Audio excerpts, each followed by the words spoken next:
चला तर मंडळी, अजिबात खिशी न घेता तळताना कढई सुद्धा अपुरी पडते असे चौपट फुलणारे तांदळाचे खिचिया पापड. तांदळाचं पीठ घेतलं, त्यामध्ये पापड खार, मीठ, जिरे, तीळ घालून मिक्स करायचं. पापड प्रीमिक्स तयार झालं.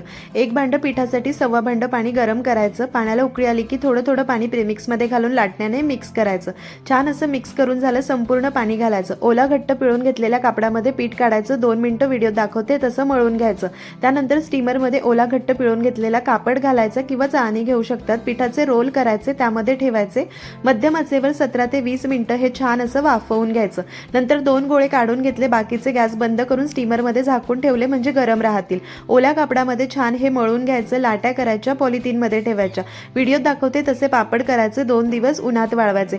सविस्तर प्रमाण, कृती आणि टिप्ससह डिटेल रेसिपी चॅनलवर आहे. टायटलमधल्या त्रिकोणावर क्लिक करून नक्की पहा. खूप छान हे पापड होतात. पापड करून घेतले, उन्हात वाळवून घेतले, वर्षभर टिकतात. नक्की करा. आवडले तर लाईक, शेअर, सबस्क्राईब.